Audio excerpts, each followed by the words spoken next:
Assalam alaikum chers abonnés. J'espère que vous allez bien.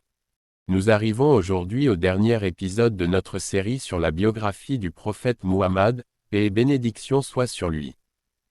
Pour ceux qui préfèrent un format continu, je prévois de regrouper tous les épisodes en une seule vidéo fluide, si Dieu le veut.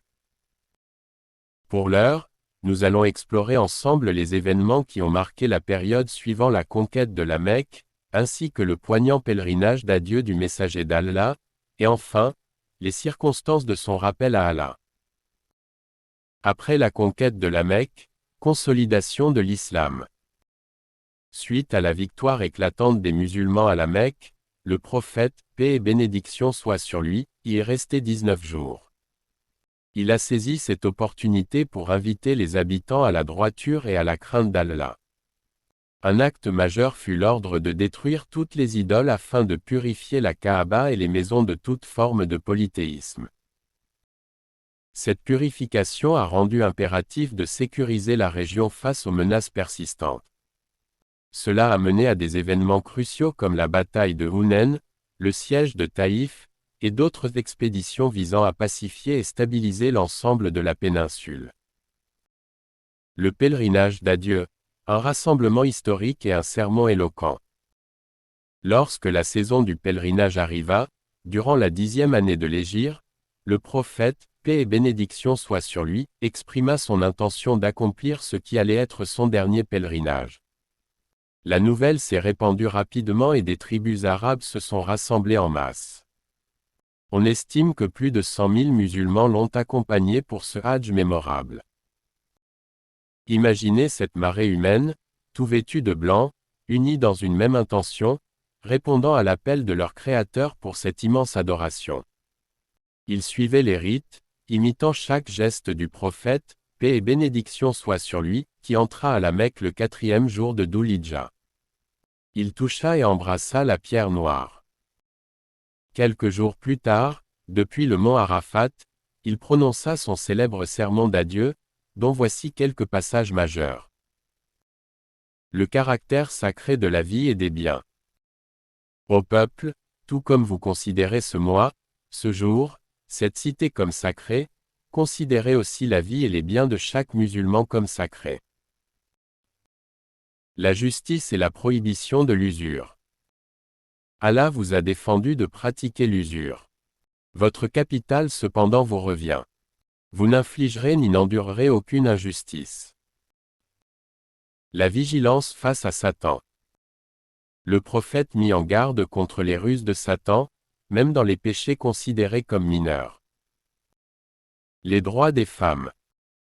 Ô peuple, il est vrai que vous avez certains droits à l'égard de vos femmes, mais elles aussi ont des droits sur vous.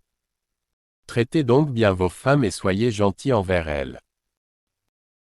Les piliers de l'islam.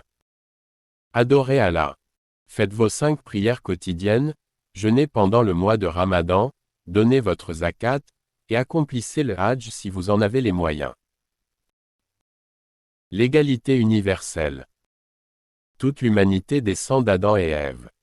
Un arabe n'est point supérieur à un non-arabe, ni un blanc à un noir, sauf par la piété et la bonne action. Chaque musulman est le frère de tout autre musulman. Vous êtes tous égaux. L'unicité du message.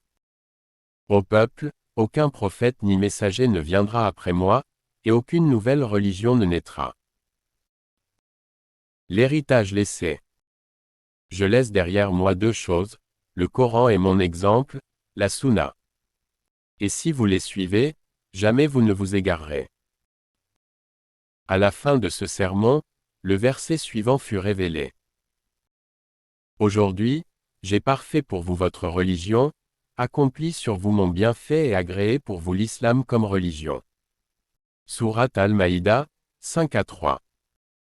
Le rappel à Allah, la mort du prophète Muhammad, paix et bénédiction soient sur lui. La fin de la vie du prophète, paix et bénédiction soient sur lui, coïncida avec l'achèvement de sa mission.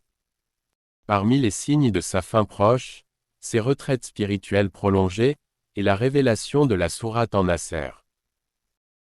Un jour, après un enterrement au cimetière de Baqi, le prophète fut pris de fièvre. Il passa les derniers jours de sa vie chez Aïcha. 5 jours avant sa mort, il délégua Abou Bakr pour diriger la prière. Le jour de son décès, il observa les fidèles en prière du matin et leur sourit. Il appela ensuite sa fille Fatima, l'informa de sa mort prochaine puis lui annonça qu'elle serait la première à le rejoindre. Il embrassa Al-Hassan et Al-Hussein.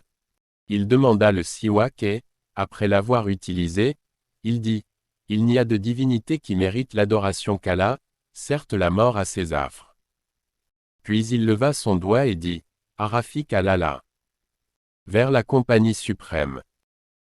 Il décéda le lundi 12 Rabia al-Awwal, en l'an 11 de l'Hégire, à l'âge de 63 ans. La réaction de la communauté et l'héritage laissé. Médine fut plongé dans le deuil. Omar ibn al-Khattab refusa d'y croire, mais Abou Bakr rappela, Muhammad n'est qu'un messager. Des messagers avant lui sont passés. S'il mourait ou était tué, retourneriez-vous sur vos talons. Sourate Al-Imran, 3 à 144.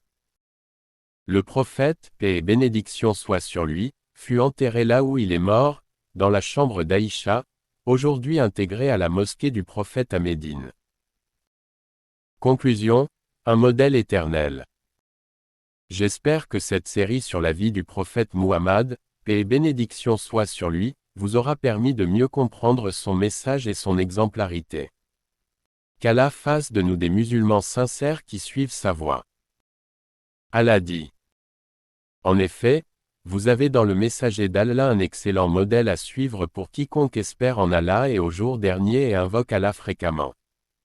Sourate Al-Ahzab, 33 à 21. J'ai ouvert une page Tipeee pour ceux qui souhaitent soutenir le développement de cette chaîne. Qu'Allah vous récompense. Et Allah sait mieux. Que la paix et les bénédictions d'Allah soient sur Muhammad, sa famille et ses compagnons.